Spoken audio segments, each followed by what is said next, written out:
Há histórias que se aproximam da gente não pelo que acreditamos, mas pelo que sentimos ao ouvi-las. Essa, em particular, mistura o casual e o inexplicável, conduzindo a um ponto em que o cotidiano e o extraordinário se encontram. Talvez seja apenas coincidência, ou talvez algo mais profundo esteja por trás. Quem nos conta esse primeiro relato é a Paloma. Boa noite, Dom. Quero compartilhar um relato que nunca pensei que viveria. Algo que ainda me intriga e me faz questionar certas escolhas simples, como comprar uma escova de cabelo. Eventos sobrenaturais não costumam ocorrer na minha família. Sempre gostamos de ouvir histórias desse tipo desde que eu era criança. Me recordo de conversas com vizinhas e amigas sobre o assunto, mas na verdade nunca tivemos nenhuma experiência direta. Foi ouvindo programas sobre o tema que conheci o mausoléu, e é por isso que sinto confiança em relatar o único episódio, e espero que seja o último, que vivemos envolvendo o paranormal. Eu tinha 16 anos na época e morava em Tonalá. Era o ano de 2010, e numa tarde, ao sair da escola, eu caminhava para casa com duas amigas. Nosso trajeto incluía atravessar o Parque Esperança, e então cada uma seguiria para sua casa. Ao nos aproximarmos do parque, avistamos do outro lado de uma loja Electra uma senhora sentada sobre uma esteira com várias coisas expostas à venda. Paramos para olhar o que ela oferecia. Os preços eram incrivelmente baixos e acabamos comprando alguns itens: maquiagens, elásticos de cabelo e, no meu caso, uma escova turquesa. Apesar de estar um pouco desgastada na parte de trás, as cerdas estavam em boas condições, e isso era o que importava. Custou apenas 5 pesos, e ainda que estivesse um pouco suja com alguns fios de cabelo, planejei lavá-la bem ao chegar em casa. Quando mostrei a escova para minha mãe, ela me olhou de maneira estranha. Foi ela quem notou os fios finíssimos ainda presos nela. Como uma típica adolescente que não via problema nas coisas, limpei a escova com muita água e sabão, removi os fios e a deixei guardada. Nem pretendia usá-la, só achava bonita. Alguns dias depois, numa manhã de sábado, estava sozinha em casa, enquanto meus pais haviam saído para comprar algo. Assistia televisão na sala quando ouvi um som vindo do meu quarto, como se alguém estivesse deslizando os dedos repetidamente pelas cerdas de uma escova. Fui até lá para verificar. O barulho cessou quando entrei, mas encontrei a escova sobre a minha cama. Achei estranho porque sempre a deixava na penteadeira e nunca a tinha usado.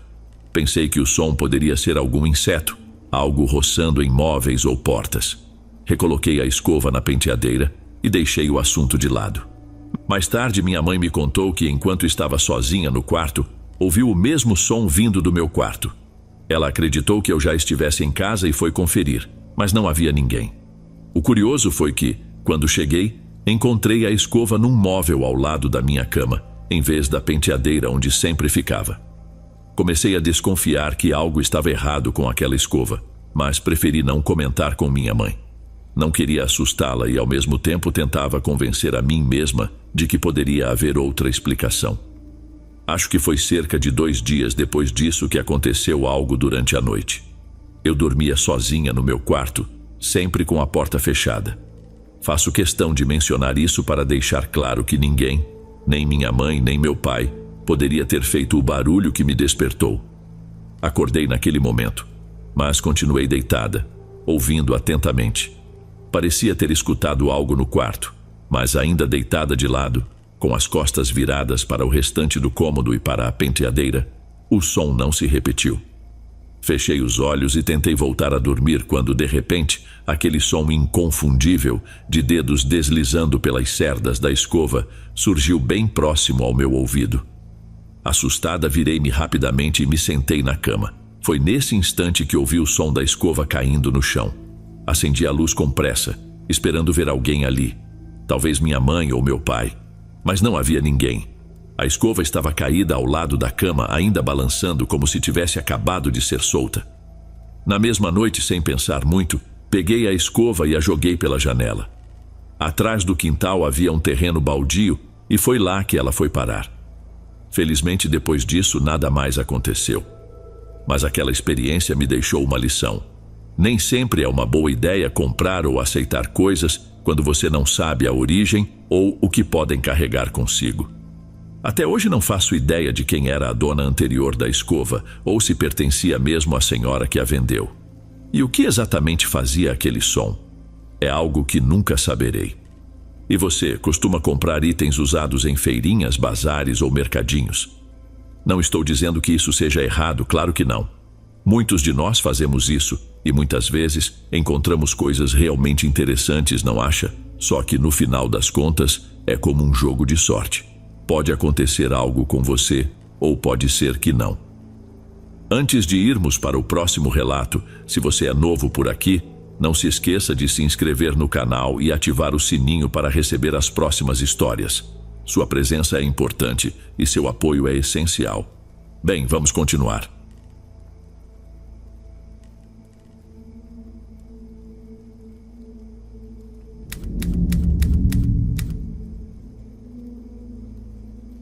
Meu nome é Bruno e hoje quero dividir com vocês uma das situações mais estranhas que já vivi e aconteceu há pouco tempo.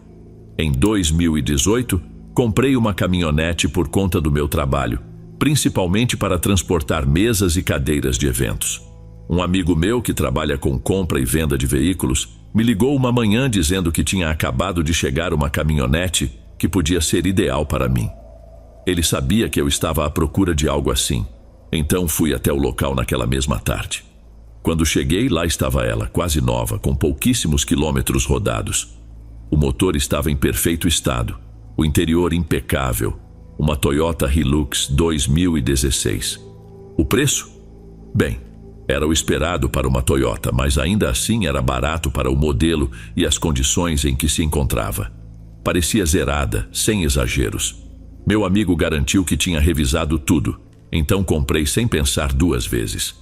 Não havia passado sequer uma semana desde que comecei a usar a caminhonete. E, em uma das vezes em que dirigia sem carga, sem ninguém comigo, senti um movimento estranho, como se a caminhonete tivesse dado um salto.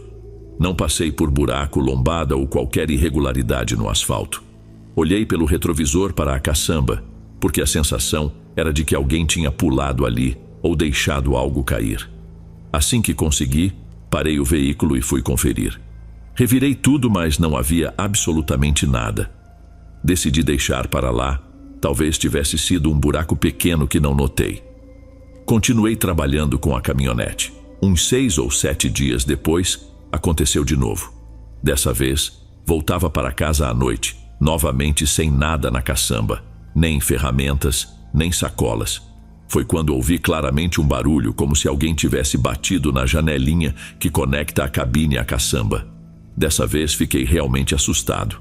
Olhei pelos espelhos laterais e o retrovisor, tentando encontrar alguma explicação, mas nada. Eu não havia parado em lugar algum para que alguém pudesse ter subido. Encostei novamente, revisei a caçamba, mas estava vazia. O som parecia tão real que me deixou intrigado.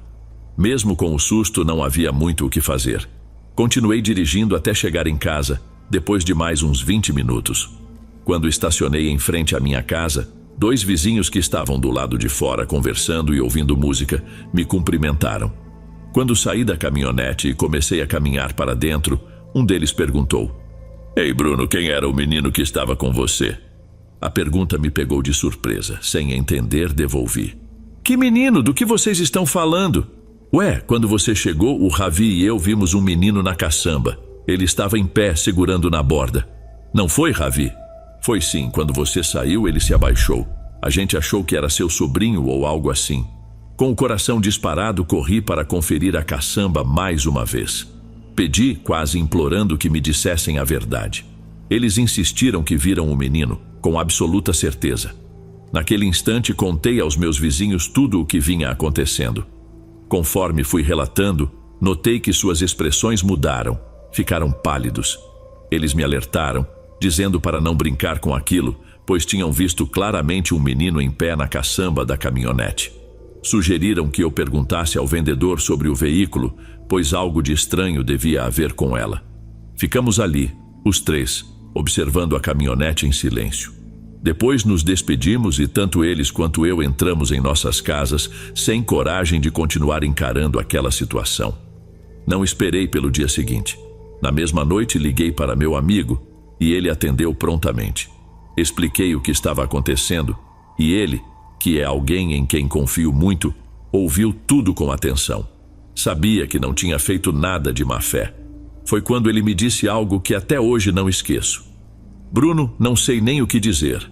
Eu acredito em você, claro, mas é difícil de imaginar algo assim. Me desculpe de verdade. Eu não achei que algo desse tipo pudesse acontecer. Olha, vou te explicar. Essa caminhonete foi vendida para mim por um primo distante que mora em Del Rio, lá, logo depois da fronteira. Há menos de 2 anos, ele passou por uma tragédia. Meu primo havia comprado essa caminhonete há pouco tempo. Não fazia mais que 2 meses que estava com ela. Ele tinha um filho de 6 ou 7 anos que adorava andar na caçamba. Sempre o alertava para não ficar em pé, mas como toda criança, o menino não obedecia. Num dia qualquer, ao voltarem para casa, estavam entrando no terreno quando passaram por uma pequena calçada. A caminhonete deu um solavanco e o menino caiu.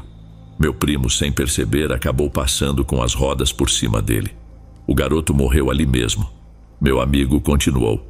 Depois do acidente, ele nunca me contou nada diretamente. Só percebi que começou a usar muito pouco o veículo. Foi por isso que ela está praticamente nova. Bruno, meu conselho, leve essa caminhonete a um sacerdote ou a alguém que possa abençoá-la. Acho que isso pode ajudar o menino a descansar e acabar com esses sustos que você tem passado. Minha esposa conhecia alguém que trabalhava com um sacerdote na cidade. Entramos em contato e ele conseguiu um horário para que o padre abençoasse o veículo. Não cobrou nada e ainda nos garantiu que rezaria pelo menino. Também fiz minhas orações, sinceramente. Desde então continuo com a mesma caminhonete. Nunca mais aconteceu nada estranho. Recentemente, até compartilhei a história e uma foto dela em um grupo no Facebook. Pelo visto, a bênção funcionou e o menino, enfim, encontrou descanso.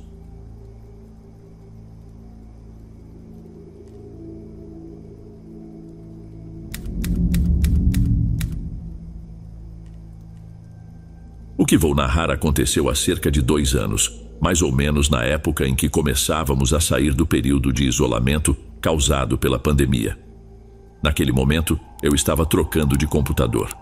Sempre preferi montar o meu comprando as peças separadamente, mas ao navegar pelo Facebook, me deparei com uma oferta de alguém vendendo uma máquina completa. O anúncio chamou minha atenção porque os componentes eram modernos e de boa qualidade. Resolvi entrar em contato para saber mais detalhes. Depois de confirmar as especificações, percebi que o único investimento extra seria em um novo disco rígido. O restante estava impecável. Antes de fechar negócio, analisei o perfil do vendedor. Era uma conta antiga, criada em 2010, o que me deixou tranquilo quanto à possibilidade de golpe. Esses detalhes, que podem parecer irrelevantes, são importantes para o que vou contar adiante. O vendedor foi muito solícito e sugeriu que nos encontrássemos em um café próximo para testar o computador. Ele pediu que eu levasse um monitor para conectarmos a máquina. Aceitei a proposta e fomos ao local combinado. Enquanto eu revisava o equipamento, conversamos. A máquina estava devidamente formatada, sem contas ou dados associados, pronta para uso. Tudo parecia excelente. Fiz o pagamento e fui embora com o computador. Já em casa, comecei a testá-lo com diferentes programas para garantir que tudo estava em ordem. Não tive problemas. O vendedor até me passou o seu número de telefone caso surgisse qualquer dificuldade. De fato, o computador funcionava perfeitamente. No entanto, algumas semanas depois, percebi que o gabinete não era muito eficiente em termos de ventilação. Resolvi investir em um novo.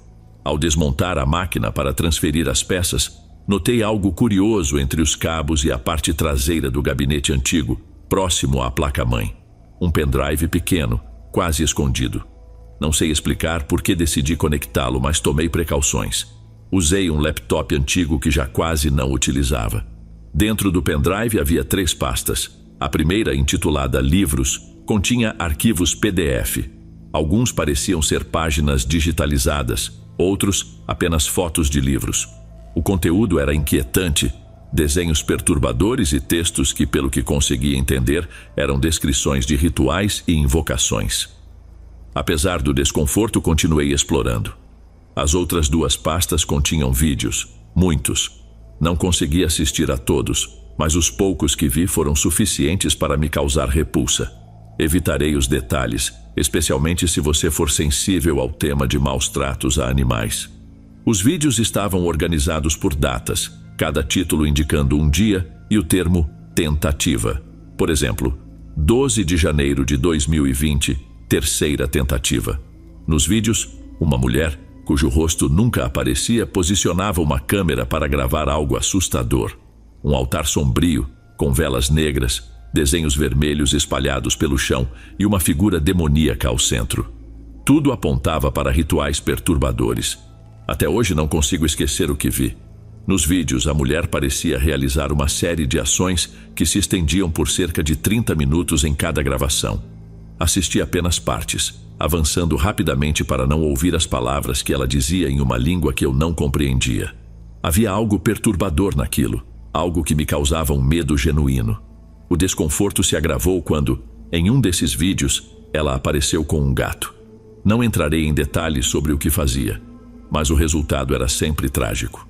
Em várias gravações, todas feitas em dias, horários e contextos diferentes, percebi que se tratavam de gatos distintos. Nenhum sobrevivia. A repulsa e o terror me tomaram. Sei que muitos podem sugerir que eu deveria ter tomado outra atitude, talvez denunciado, mas no momento, movido pelo medo e pelo impacto do que vi, peguei o pendrive, o destruí e joguei os pedaços no lixo. Acredito que, ao sentir o que senti ao assistir aquelas imagens, talvez compreendessem a minha reação. Não é algo que se explica com facilidade. Antes de destruí-lo, pensei em levar o caso à polícia, mas a ideia me aterrorizava. E se identificassem as pessoas envolvidas? Será que me ligariam a essa denúncia? Não sei se aquele pendrive foi deixado no computador por acaso ou de propósito. Não sei se a mulher dos vídeos tinha alguma relação com a pessoa que me vendeu o computador. Tentei até investigar o perfil do vendedor no Facebook, procurando por alguém nas fotos, nos comentários ou nas reações que pudesse se parecer fisicamente com a mulher dos vídeos, mas não encontrei nada. Ainda tenho o número de telefone que ele me deu, assim como acesso ao perfil dele, mas nada aponta para uma ligação direta com o que vi. Peço que não me julguem pelo que fiz. O impacto daquelas imagens foi devastador para mim. Meu medo de quem era capaz de algo tão cruel foi maior do que qualquer outra coisa. Sim, talvez eu pudesse ter agido de outra forma, mas ao mesmo tempo sei que, se essas pessoas desconfiassem de mim, a história que eu estaria contando seria bem diferente. Cada um reage de uma maneira diante do medo ou do estresse. Não é justo dizer que você faria algo diferente sem estar na mesma situação. Mas uma coisa é certa: quem comete atrocidades desse tipo contra animais ou qualquer ser vivo terá suas consequências. A vida, de algum modo, sempre cobra. Se estiver gostando dos relatos, não se esqueça de já deixar o seu like, ele é muito importante. Bem, vamos continuar.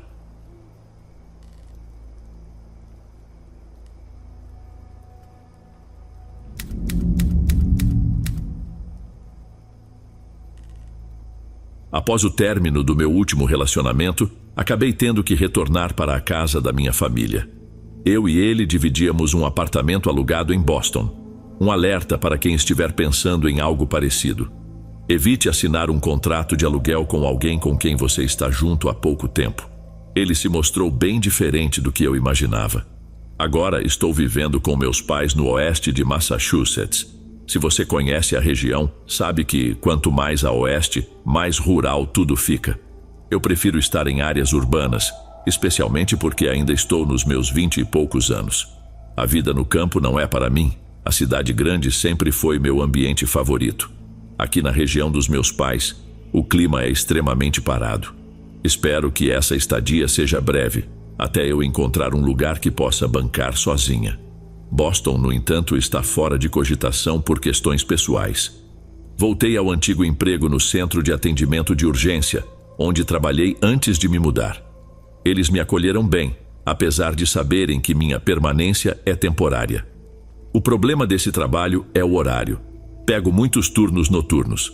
Embora as noites sejam tranquilas, elas são monótonas e acabam desregulando meu sono e minha vida social, que, para ser sincera, já não é lá muito movimentada por aqui. Depois de um dos meus turnos, geralmente compro algo para comer, já que poucas opções estão abertas nessas horas. Hoje de manhã, por exemplo, saí às 4 e passei numa lanchonete de bagels que abre cedo e serve uma variedade enorme de comidas. Peguei um sanduíche de frango e uma salada para comer em casa. No caminho, precisei parar para abastecer o carro em um posto Shell. O lugar é espaçoso, mas raramente vejo alguém por lá, mesmo durante o dia. Fui até o caixa para pagar em dinheiro, tentando economizar um pouco. Quando voltei à bomba, notei que outro carro tinha chegado, um sedã azul. Um homem saiu e começou a abastecer também. Assim que travou a alavanca da bomba, ele veio na minha direção e disse: "Quer ver um truque engraçado?" Eu já me arrependi dessa interação antes mesmo de responder, mas, por algum motivo, acabei dizendo: "Qual truque?"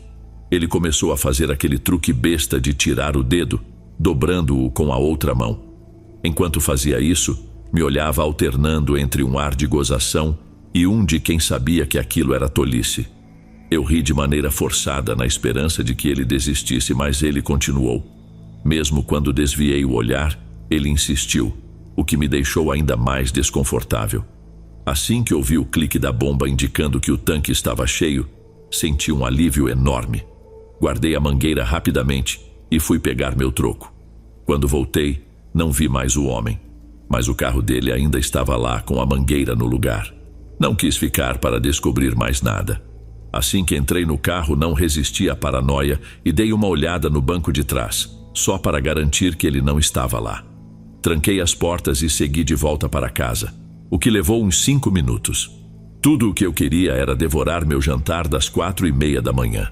Peguei a chave reserva do esconderijo dos meus pais, destranquei a porta e logo aguardei de volta. Entrei e tranquei tudo como de costume. Na cozinha fui comer, tentando fazer o mínimo de barulho possível para não acordá-los. Desde que voltei, uso o carro da minha mãe e a chave escondida é minha forma de entrar sem incomodá-los. Enquanto mastigava, ouvi o som da porta da frente sendo destrancada, seguida de um abrir e fechar. Congelei, com a boca cheia, e perguntei num tom contido: "Mãe? Pai?" O silêncio foi absoluto. Nenhum passo, nenhum som. Corri para o hall de entrada, mas não havia ninguém lá. Meu coração parecia querer sair pela garganta. Subi as escadas correndo e abri a porta do quarto dos meus pais com força, acordando os dois. Disse quase sussurrando, mas em pânico, que alguém havia entrado. Meu pai saltou da cama e desceu apressado. Fui atrás, seguindo seus passos cautelosamente enquanto ele acendia cada luz da casa. Ao verificar o esconderijo da chave reserva, percebemos que ela não estava mais lá. Minha mãe, mesmo apavorada, ainda encontrou tempo para me repreender por não ter olhado ao redor antes de guardá-la. Meu pai inspecionou cada cômodo e nós o acompanhamos. Quando ele terminou de checar o quarto do meu irmão mais velho, continuou a busca, mas deixou as luzes acesas. Decidi ficar nesse quarto para revisar alguns pontos que ele poderia ter deixado passar. Olhei debaixo da cama, nos armários, nada. Desci novamente. Meu pai já estava no porão, mas eu não tinha coragem de ir até lá, mesmo sabendo que ele estava por perto. Fiquei no andar do meio com minha mãe, mas a curiosidade me venceu. Fui até a sala de jantar, que fica perto da porta da frente. Ajoelhei-me para olhar debaixo da mesa e lá estava ele. Por um momento parecia surreal. O homem do posto de gasolina estava escondido debaixo da mesa de jantar. Reconheci-o imediatamente. Gritei com toda a força que tinha. E minha mãe, ao ouvir, começou a gritar também. Meu pai, com seus 65 anos, subiu correndo as escadas, pronto para enfrentar o intruso. O homem se arrastou para fora debaixo da mesa e começou a se defender. Era claramente mais jovem e ágil que meu pai, mas isso não o intimidou. Quando minha mãe e eu vimos o homem tentando dominar meu pai, fizemos tudo o que estava ao nosso alcance para ajudar. Começamos a bater e empurrá-lo, enquanto meu pai o mantinha preso. Foi apenas com nossos esforços combinados que ele decidiu desistir e correu pela porta da frente. Chamamos a polícia imediatamente e, graças a Deus, eles chegaram rápido. mas o homem ainda estava com a chave da nossa porta. Naquela noite, a polícia deixou uma viatura estacionada na entrada da casa, como medida para evitar que ele tentasse voltar. Meu pai improvisou uma barreira, colocando uma cadeira na frente da porta, e passou a noite dormindo na sala para vigiar. No dia seguinte, ele trocou a fechadura da porta, encerrando de vez o hábito de esconder uma chave do lado de fora. Eu me sinto terrivelmente culpada por ter exposto meus pais a esse perigo. Foi um erro meu, fruto da falta de cuidado. No entanto, acredito que aquele homem me seguiu até em casa, talvez com os faróis apagados porque não percebi nenhum carro atrás de mim no caminho.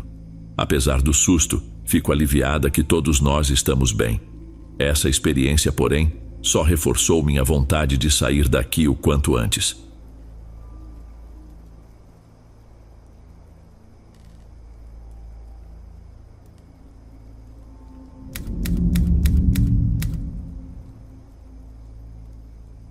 Os brinquedos são, com frequência, os companheiros preferidos das crianças, fontes de muitas risadas e diversão.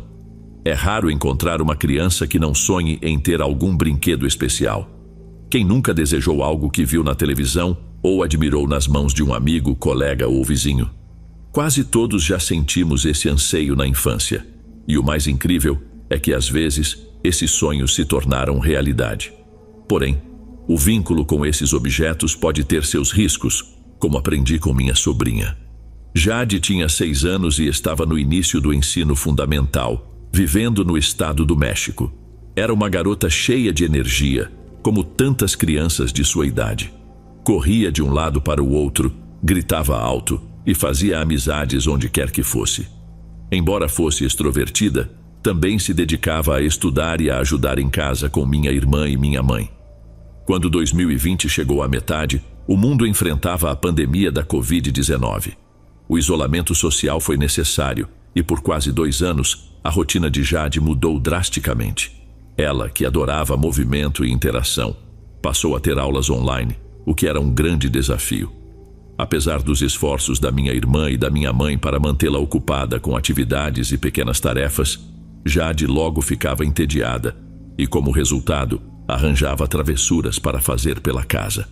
Durante as férias de julho e agosto, Jade assistiu a um comercial de televisão que a encantou. A estrela do anúncio era uma boneca que imediatamente despertou sua curiosidade. Ela pediu para minha irmã comprar o brinquedo, mas temendo o contágio da doença, minha irmã recusou. Persistente, Jade voltou-se para minha mãe, que, como avó carinhosa, cedeu ao pedido da neta favorita. A boneca foi encomendada pela internet e chegou poucos dias depois. Jade mal podia conter a alegria. Assim que o pacote chegou, ela rasgou o embrulho com pressa, apertou a boneca nos braços e levou-a rapidamente para o quarto. Nos dias seguintes, tudo parecia normal. As rotinas da casa permaneciam as mesmas. Contudo, com o tempo, notamos uma mudança. Jade começou a negligenciar suas aulas, deixou de lado as tarefas escolares e ignorou as pequenas obrigações domésticas. O motivo era claro. Sua atenção estava completamente voltada para a boneca. Ela e a boneca tornaram-se inseparáveis. Jade a carregava para todo lugar, desde a mesa do almoço até a hora de dormir. A família achava que isso era apenas uma forma de compensar a falta de interação com os colegas. Então veio uma surpresa. Jade deu um nome à boneca. Ela a chamou de Leonor. Curiosa, minha irmã perguntou por que Jade havia escolhido esse nome, já que a boneca passara dias sem ter um. Jade, com a maior naturalidade, disse que a própria boneca lhe revelou como queria ser chamada. A princípio, minha irmã achou engraçado e adorável. No entanto, o comportamento de Jade continuou mudando. Ela foi ficando mais séria, quase não ria mais. Durante as aulas virtuais, não interagia com os colegas e, frequentemente, deixava as atividades de lado para ir ao quintal brincar com Leonor, ignorando o horário escolar. Minha mãe percebeu rapidamente o comportamento de Jade e chamou minha irmã para que observasse pela janela o que estava acontecendo. Enquanto ambas acompanhavam os movimentos de Jade, minha mãe relatou o que tinha visto. Preocupada, minha irmã focou nas ações da menina antes de chamá-la de volta à sala para continuar as aulas. Para ela, era essencial que Jade não perdesse nada.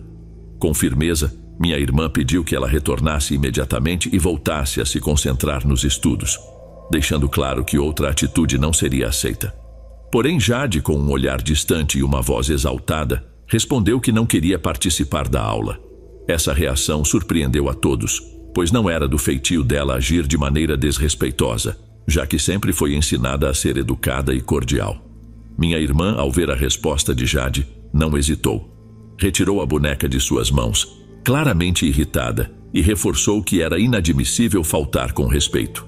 Ela também insistiu que Jade voltasse para as aulas sem mais discussões. Embora contrariada, Jade voltou para o computador. Com gestos impacientes, sentou-se e assistiu ao restante da aula, esperando que o tempo passasse. Quando a professora Carla anunciou o intervalo para que os alunos fizessem um lanche, Jade aproveitou a oportunidade para correr até o quarto. Lá, exigiu que sua mãe lhe devolvesse a boneca. Minha irmã, firme, recusou. Disse que só devolveria o brinquedo quando Jade terminasse suas aulas e cumprisse todas as tarefas que vinham sendo negligenciadas. Jade, frustrada, reclamou e, em tom ameaçador, disse que a boneca se vingaria caso não fosse devolvida. Minha irmã, no entanto, respondeu com ironia, afirmando que estava disposta a ver o que a boneca faria. Irritada, Jade se isolou no quarto, recusando até mesmo o lanche. Após ser novamente repreendida, ela finalmente terminou as aulas e cumpriu as tarefas do dia. Com isso, a boneca foi devolvida. Jade passou horas brincando com a boneca até a hora de dormir. Antes de ir para a cama, pediu à mãe que deixasse Leonor dormir com elas, pois, segundo Jade, a boneca tinha medo de ficar sozinha no armário. A resposta foi um categórico não. Vale lembrar que minha irmã e Jade dividiam o mesmo quarto e cama. Ignorando o pedido, ambas se prepararam para dormir. Na manhã seguinte, ao acordar, minha irmã encontrou a boneca entre as duas. Confusa, perguntou a Jade como a boneca tinha ido parar ali. Jade respondeu que não havia colocado a boneca na cama e que provavelmente ela havia ido por conta própria. Com pouco tempo para refletir sobre o comentário, minha irmã priorizou as atividades da manhã.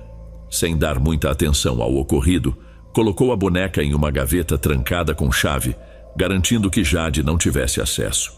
Explicou à filha que a boneca só seria liberada após o cumprimento das atividades e que o tempo de brincadeira seria restrito a 1 hora. Resignada e contrariada, Jade acabou aceitando as condições. Minha mãe, que dormia em outro cômodo, entrou no quarto da minha irmã para recolher roupas sujas. Ao chegar, viu a boneca sentada na cama, com uma almofada apoiada na cabeceira. Intrigada, pegou a boneca e foi até minha irmã para entender por que ela não estava guardada, já que haviam combinado de mantê-la trancada na gaveta do armário. Minha irmã, confusa, garantiu que tinha trancado a boneca momentos antes e que apenas ela tinha a chave da gaveta. Não fazia sentido que a boneca estivesse fora de onde havia sido colocada. Jade, ao ouvir a conversa, aproximou-se e disse com toda seriedade: Leonor está irritada, por isso saiu sozinha. Minha irmã, tentando racionalizar o ocorrido, imaginou que talvez o isolamento estivesse afetando Jade de alguma forma. Pegou a boneca novamente, colocou-a de volta na gaveta e trancou-a. De forma desafiadora, disse que queria ver se a boneca apareceria na cama mais uma vez. Jade, assustada, pediu que a mãe não provocasse a boneca, pois temia que ela pudesse fazer algo de ruim. Minha mãe tentou acalmá-la, explicando que aquilo tudo era apenas imaginação e que a boneca não tinha vida própria, era apenas um objeto inanimado. Jade, ainda inquieta, voltou às aulas. Mais tarde, quando terminou, foi correndo procurar minha irmã para explicar o que acreditava estar acontecendo. Ao se aproximar do quarto, ouviu um grito forte. Jade viu sua mãe sair correndo do cômodo, pálida e apavorada, antes mesmo que ela abrisse a porta. Sem notar a presença da filha, minha irmã passou direto e foi até minha mãe dizendo que a boneca estava novamente na cama e, além disso, havia sorrido para ela. Minha mãe, cética, foi ao quarto verificar. Assim que abriu a porta, viu a boneca cair no chão no exato momento em que se aproximou. Jade, chorando, afirmou que Leonor estava furiosa por ter sido trancada e temia que algo ruim pudesse acontecer com elas. Diante do ocorrido, minha irmã e minha mãe decidiram sair de casa com Jade e foram até a minha residência. Tocaram a campainha repetidamente e quando abri, vi as 3 paradas na rua. Sem pensar 2 vezes, deixei que entrassem. Jade estava chorando muito enquanto minha mãe, visivelmente abalada, disse que precisava contar algo. Relataram-me tudo o que havia acontecido e Jade, com lágrimas nos olhos, reforçou que Leonor estava muito zangada. Eu tentei tranquilizá-las, sugerindo que provavelmente tudo não passava de uma ilusão causada pelo longo período de isolamento. No entanto, minha mãe e minha irmã insistiram que não era imaginação. Para tentar acalmá-las, me ofereci para acompanhá-las até a casa e verificar o que estava acontecendo. Ao chegarmos lá, fui direto ao quarto. Lá estava a boneca caída no chão, com a cabeça pendendo para baixo. Peguei-a e a levei para a sala, onde mostrei as 3. Elas, assustadas, se afastaram, claramente com medo. Sarcasticamente mencionei que aquilo não passava de um brinquedo e que nada de estranho estava acontecendo. Mas, em tom firme, elas insistiram. Era melhor me livrar da boneca. Por minha parte, achei que aquilo não resolveria o problema. Mas, se era o que elas queriam, eu faria. Decidi vender a boneca em uma rede social. Por alguns dias, deixei-a no porta-malas do carro e acabei esquecendo dela. Só lembrei quando levei o carro para lavar.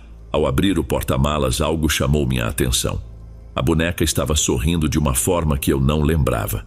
Da última vez que a vi, não havia aquele sorriso. Resolvi não me preocupar e levei a boneca para casa enquanto o carro era lavado. Mais tarde, ao voltar, percebi que a boneca não estava onde a havia deixado. Vasculhei a casa inteira, mas não a encontrei. Pensei que alguém pudesse ter entrado e roubado a boneca enquanto o carro estava na rua, mas descartei a ideia, já que nada mais havia sumido. Comecei a ficar inquieto com o desaparecimento. Cerca de meia hora depois, minha mãe ligou. A voz dela estava nervosa, mas ela tentava manter a calma. Perguntou por que eu não tinha me livrado da boneca, já que prometi fazer isso. Respondi que sim, mas que ela havia sumido. Foi então que minha mãe, aflita, disse que a boneca estava sentada sobre a lixeira em frente à casa dela. Corri para lá, pois eram apenas 3 quadras. Quando cheguei, minha mãe abriu a porta apressadamente. Entrei sem pensar e, de fato, lá estava a boneca. Não conseguia entender como ela havia parado ali. Achei que talvez minha irmã e Jade tivessem ido buscá-la, supondo que minha sobrinha sentisse falta dela. Perguntei à minha mãe se tinha certeza de que elas não haviam passado por ali, mas ela garantiu que na noite anterior, ambas tinham ido dormir na casa de uma tia que mora a cerca de 20 quilômetros dali. Um arrepio percorreu meu corpo. Não havia explicação para aquilo. Minha mãe e eu trocamos olhares confusos e decidimos deixar a boneca onde estava. Fomos buscar meu carro e, ao voltar, resolvemos pegar a boneca. Coloquei-a no banco de trás do carro e, lembrando do escapulário de São Bento que minha irmã havia me dado, prendi-o à boneca, esperando que algo acontecesse. Para minha surpresa, nada aconteceu. Dirigimo-nos à igreja do bairro, que ficava próxima. Entramos apressados com a boneca em mãos. À medida que avançávamos pelo corredor principal, ela começou a parecer mais pesada. Não faltava muito para chegarmos ao altar, onde um padre estava saindo de um dos lados. Com um sorriso calmo, ele nos perguntou como poderia ajudar. Minha mãe, ansiosa, explicou que trazíamos uma boneca que estava nos assustando. Quando estávamos a poucos metros do padre, eu não consegui mais avançar, como se algo me impedisse. O padre se aproximou, olhou para a boneca e fez uma oração curta em voz baixa antes de pegá-la de minhas mãos. O padre segurou a boneca com facilidade, como se não tivesse peso algum, e ouviu atentamente nossa história. Após escutar tudo, ele explicou que se tratava de um caso típico em que a boneca poderia ter sido usada como recipiente para uma energia negativa. Segundo ele, essa força maligna viu a oportunidade de entrar em Leonor e tentou influenciar Jade para permitir sua entrada em seu corpo ou enfraquecer seu espírito até conseguir dominá-la. No entanto, algo ou alguém interrompeu esse processo, impedindo que a entidade atingisse seu objetivo. Enquanto explicava, o padre manteve a boneca de cabeça para baixo e comentou que, embora colocar o escapulário nela tivesse sido uma ideia válida, era também muito arriscado. Nem sempre isso funcionava, e poderia irritar ainda mais a energia presente na boneca. Felizmente, ele disse que essa entidade não parecia ser tão poderosa, o que evitou que algo mais grave acontecesse. Mas ela estava ganhando força ao absorver a energia de Jade. O padre sugeriu que deixássemos a boneca com ele, garantindo que cuidaria do caso. Ele nos orientou a não passar aquela noite na casa da minha mãe e prometeu voltar no dia seguinte para abençoá-la.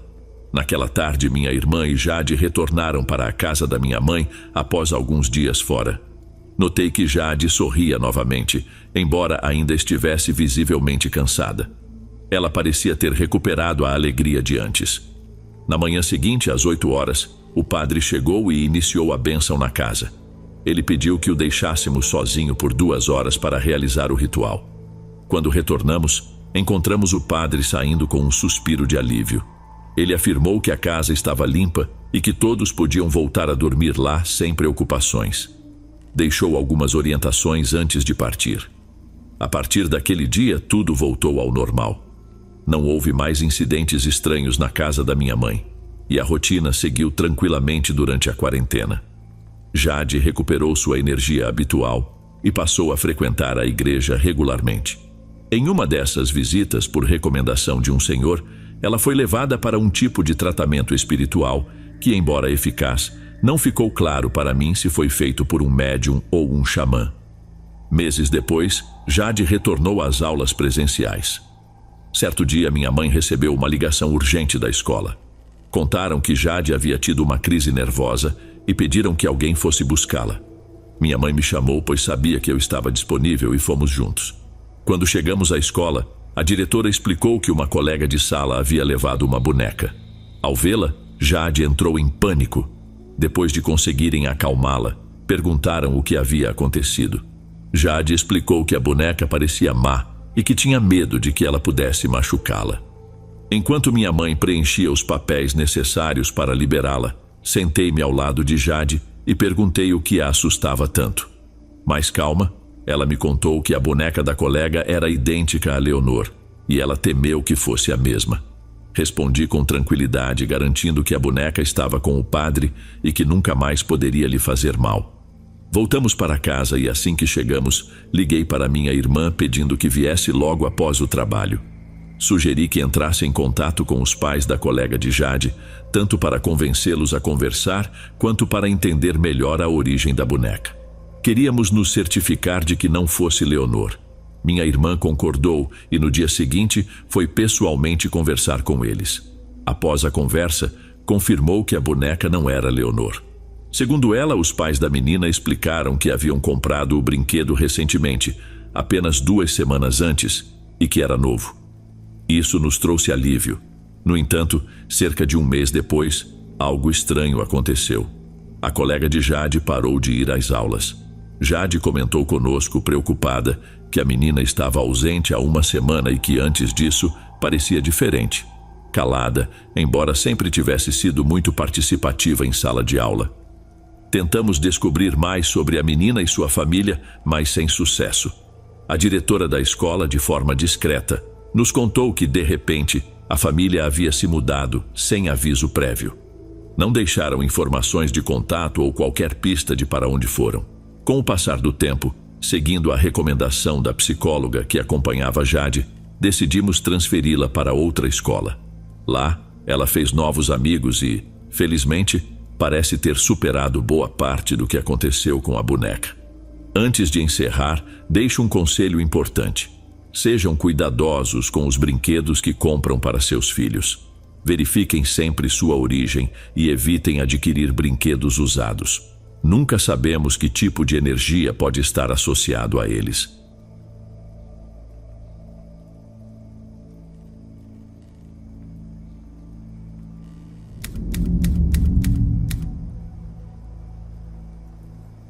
Eu prefiro dirigir durante a madrugada, já que o que mais me incomoda é enfrentar trânsito. Moro em Nova York, mais precisamente em Long Island, e o tráfego aqui pode ser um verdadeiro pesadelo. Meu irmão vive na Flórida e costumo visitá-lo regularmente. É uma viagem longa.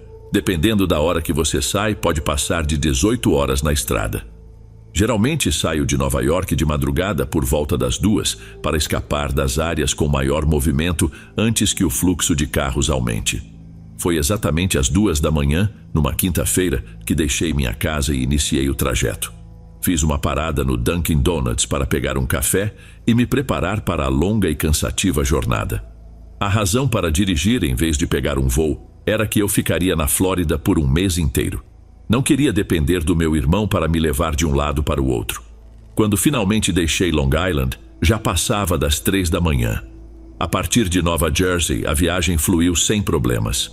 Viajar de Nova York até a Flórida é tranquilo depois que você sai da cidade. Basta seguir a I-95 em direção ao sul. Por volta das 4 da manhã, a fome começou a aparecer. Assim que vi um sinal indicando comida na próxima saída, decidi parar. Havia um Wendy's anunciado e resolvi tomar café da manhã lá.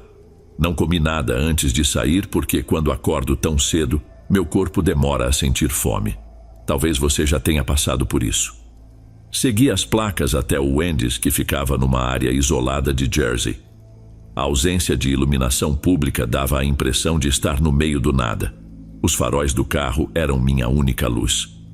Ao chegar no estacionamento, notei que algumas luzes estavam acesas e havia outro carro parado. Entrei na fila do drive-thru. O painel de pedidos estava iluminado, então imaginei que o local estivesse funcionando. Esperei por mais de 1 minuto no interfone, mas ninguém apareceu. Cheguei a dizer alô algumas vezes, sem resposta. Peguei meu celular, pesquisei sobre aquele Wendy's e descobri que ele só abriria às 6 da manhã. De repente ouvi 3 batidas na janela, o que me fez quase pular do banco. Olhei para o lado e vi um homem do lado de fora sorrindo. Ele fez um gesto pedindo para eu abaixar o vidro. Não me senti muito à vontade, então apenas abri uma pequena fresta para ouvi-lo. Ele explicou que o restaurante estava fechado e eu confirmei que tinha acabado de descobrir isso. O homem continuou, dizendo que estava preso ali. Apontou para o outro carro estacionado e explicou que a bateria havia descarregado. Ele pediu, quase implorando, que eu o ajudasse a dar partida no veículo. Respondi que não tinha cabos, mas ele garantiu que os tinha no porta-malas. Olhei para o carro dele parado perto de uma área com árvores e acabei concordando. Acredito no karma e não queria carregar a culpa de deixar alguém numa situação que eu poderia resolver. Ele se afastou para que eu pudesse posicionar meu carro ao lado do dele, alinhando os capôs. Saí do carro e abri o capô enquanto o homem fazia o mesmo e pegava os cabos. Conectamos os terminais corretamente e liguei meu carro para dar carga. Depois de 1 minuto, sugeri que ele tentasse ligar o veículo. Ele demorou um pouco para entrar, mas ao girar a chave, nada aconteceu. Esperamos mais alguns minutos antes de tentar novamente, mas o carro ainda não pegou. Aquilo parecia estranho, já que ele tinha acabado de dirigir até ali, então a bateria não deveria precisar de tanto tempo para recarregar. Ele me pediu para esperar, afastou-se e pegou o telefone, começando a falar em espanhol, quase sussurrando. Como não entendo muito a língua, não me preocupei em tentar entender. Quando voltou, disse que um amigo recomendou esperar mais alguns minutos e tentar outra vez. Concordei, querendo ajudar, mas já começava a perder a paciência, torcendo para que aquilo não se estendesse por muito mais tempo. Foi então que ouvi o som alto de 2 motores de caminhonete acelerando, vindo dos 2 lados do prédio. Naquele instante tudo ficou claro. Minha reação foi um sussurro incrédulo. Ah, não. Comecei a desconectar os cabos rapidamente e fechei o capô, mas já era tarde demais. As caminhonetes bloquearam meu carro por trás, impedindo qualquer saída. O homem continuava parado, sorrindo, mas agora o sorriso parecia sombrio, carregado de algo sinistro. O olhar que ele me lançou ficou gravado na minha memória, profundamente perturbador. A única coisa que me veio à mente foi correr. Tranquei o carro com o controle remoto e disparei para a floresta. No escuro, sentia galhos cortando minhas pernas e tropecei em algo, decidindo me esconder ali mesmo. Deitei no chão tentando ficar o mais imóvel possível. Ouvi homens gritando em espanhol, suas vozes ficando cada vez mais próximas. O medo tomou conta de mim. Não sabia quantos eram nem se estavam armados, mas ao menos 3 vozes se destacavam. Por sorte, depois de alguns minutos, eles começaram a se afastar e o alívio tomou conta por um breve momento, até o alarme do meu carro disparar ao longe.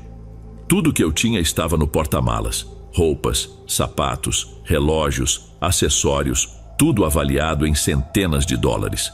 Resolvi me aproximar do estacionamento, me esgueirando cuidadosamente. Quando cheguei perto o suficiente, vi que apenas o meu carro permanecia ali. As caminhonetes e o carro do homem haviam desaparecido. Corri até o veículo e encontrei o cenário que qualquer um teme. A janela traseira estava quebrada e todas as minhas coisas haviam sido levadas. Minha mala, bolsas e quase todo o meu guarda-roupa tinham sumido. O estresse tomou conta de mim e comecei a chorar. Liguei para a polícia e expliquei a situação. Os agentes disseram que teriam que esperar até o Wendy's abrir para acessar as imagens das câmeras de segurança. Após registrarem meus dados, me informaram que eu não precisava permanecer na área e que entrariam em contato. Aquela viagem de volta para casa, a cerca de 2 horas de distância, foi a mais exaustiva, deprimente e frustrante da minha vida. Para piorar ainda mais a situação, recebi uma ligação do Departamento de Polícia de Jersey. Eles me informaram que o carro no estacionamento do Wendy's usava uma placa falsa e as 2 caminhonetes estavam sem placas. Apesar de dizerem que fariam o possível, eu sabia que estavam apenas tentando me dar algum consolo. No fundo, já tinha certeza de que minhas coisas nunca seriam recuperadas. Os responsáveis por isso saíram ilesos, sem nenhuma consequência. Como mencionei antes, acredito em karma. Apenas torço para que aqueles miseráveis tenham enfrentado o que mereciam em algum momento.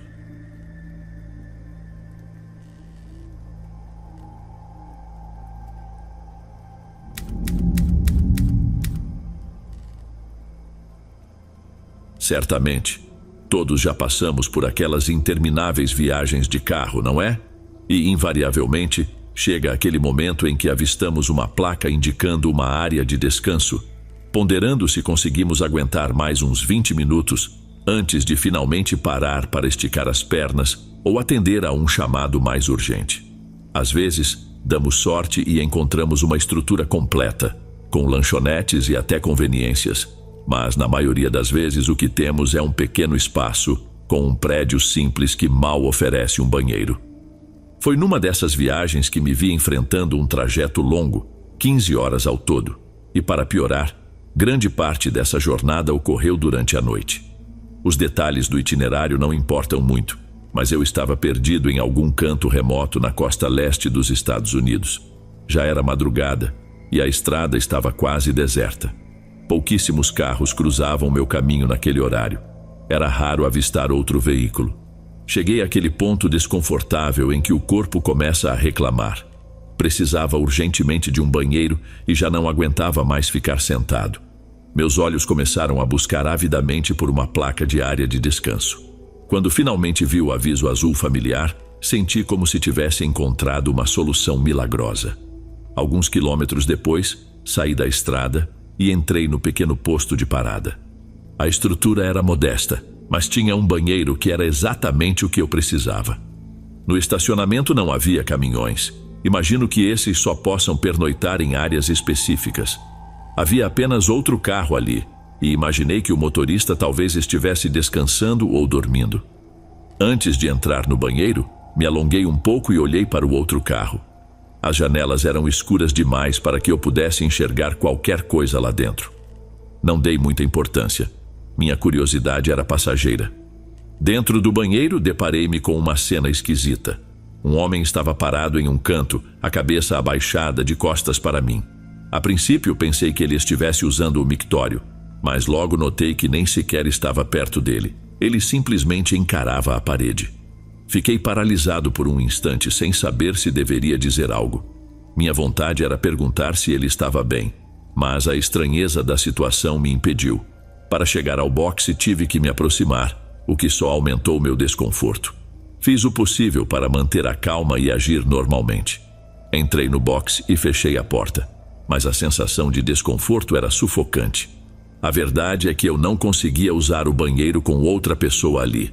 Sou assim. O silêncio absoluto no ambiente tornava tudo ainda mais desconcertante. Fiquei parado por um minuto, tentando relaxar. mas simplesmente não consegui.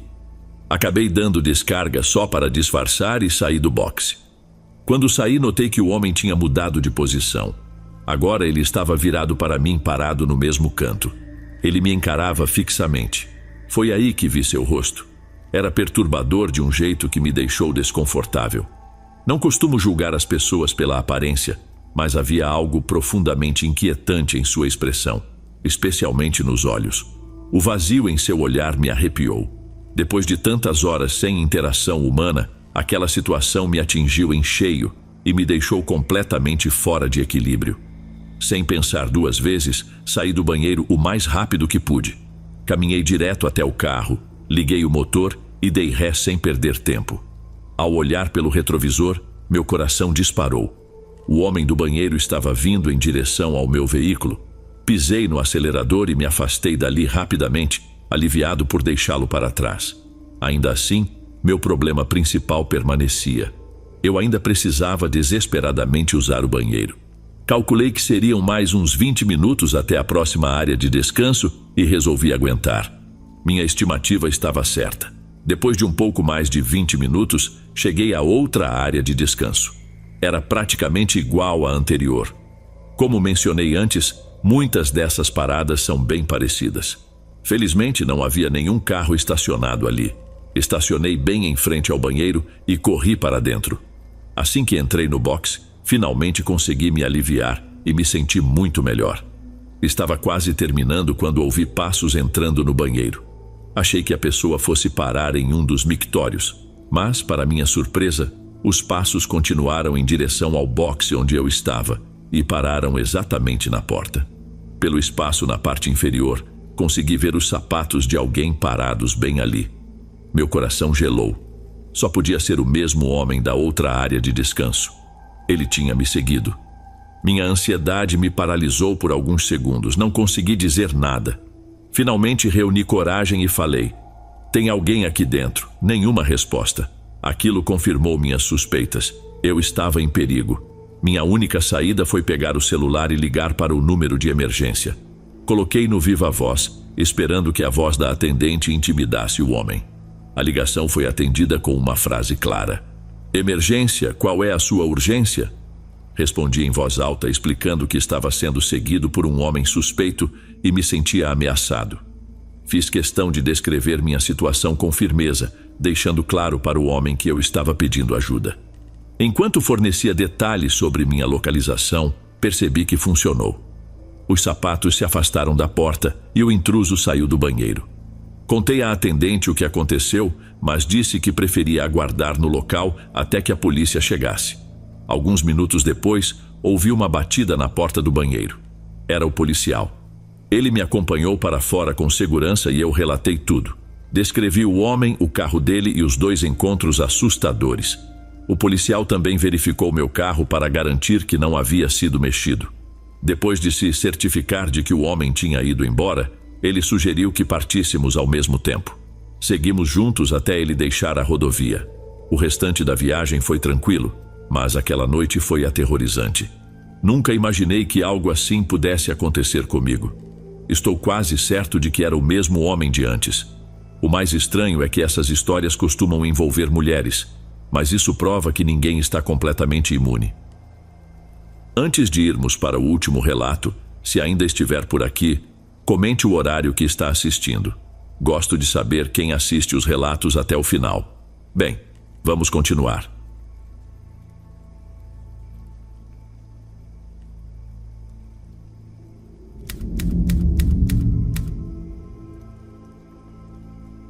Depois de um longo dia de trabalho, cheguei em casa por volta das 10 da noite. Estava exausto, mas ansioso para me distrair com algumas horas de jogo. Como meus amigos precisavam madrugar no dia seguinte, jogava sozinho, aproveitando o silêncio da noite. Algumas horas se passaram e então ouvi um som que parecia uma batida. Retirei os fones de ouvido, tentando ouvir melhor, mas tudo estava quieto. A batida parecia ter vindo da porta da frente, afinal foi bastante alta, e não conseguia imaginar outra origem para o barulho. Levantei para verificar, mas a varanda estava deserta. Conforme refletia sobre aquilo, percebi que uma única batida seria algo estranho. mesmo que alguém estivesse do lado de fora. Sem entender o que acontecera, decidi ignorar e voltei ao jogo. Cerca de meia hora depois, outro som chamou minha atenção. Era um clique, como o de algo se fechando. Outra vez tirei os fones e olhei ao redor, mas a casa permanecia em silêncio. Resolvi investigar. Dei uma volta rápida observando se havia algo fora do lugar. Não fiz uma busca detalhada, apenas olhei por sinais mais óbvios. Minha casa era antiga e normalmente atribuía esses sons à estrutura desgastada. Não encontrando nada, decidi que não havia motivo para preocupação e voltei para minha mesa. Ainda hesitei antes de recolocar os fones, mas acabei cedendo. Poucos minutos depois, um movimento inesperado refletiu na tela do meu computador. Parecia uma sombra, ou algo parecido, e me virei instintivamente. Naquele momento, uma certeza aterrorizante me tomou. Alguém estava dentro da minha casa. Minha mesa ficava na sala de estar, e atrás dela havia um corredor comprido que levava a 3 quartos, com a porta da frente ao fundo. Tentei me recompor e lembrar a direção do movimento que havia visto no reflexo. Ele cruzou da esquerda para a direita, em direção ao meu quarto, a única porta daquele lado. O silêncio da casa parecia sufocante, e cada segundo que passava aumentava meu pavor. Eu estava quase certo de que havia alguém naquele cômodo. Decidi que a única opção era correr até a porta da frente e torcer para que quem quer que fosse não tivesse tempo de me alcançar. Tomei coragem e me movi. Cruzei o corredor em disparada, saindo pela porta da frente sem olhar para trás. Não ouvi nada enquanto fugia, mas meu coração disparava. Liguei para a polícia e esperei na calçada, sentindo cada minuto parecer uma eternidade. Quando os policiais entraram e mais tarde saíram trazendo um homem algemado, fiquei paralisado. Eu sabia que havia algo errado, mas ver aquilo tornava tudo mais real e assustador. O homem parecia ter em torno de 55 anos, mas era grande e ameaçador. Seu rosto tinha uma expressão perturbadora, olhos vermelhos e arregalados, combinados com uma barba descuidada. O mais aterrorizante foi quando os policiais revelaram que ele carregava 2 facas. Descobrir que não havia motivo específico para ele me escolher como alvo deveria me tranquilizar, mas só piorou as coisas. Isso significava que ele era imprevisível, capaz de qualquer coisa sem pensar 2 vezes. Naquela noite percebi o quanto tive sorte de sair ileso. Ei pessoal, obrigado por ouvirem. Clique no sininho de notificações para ser alertado de todas as futuras narrações. Lanço vídeos novos todos os dias por aqui. Espero te ver nos próximos. Agora na tela vou deixar outros 2 bons vídeos que sei que irão gostar. Te vejo por lá.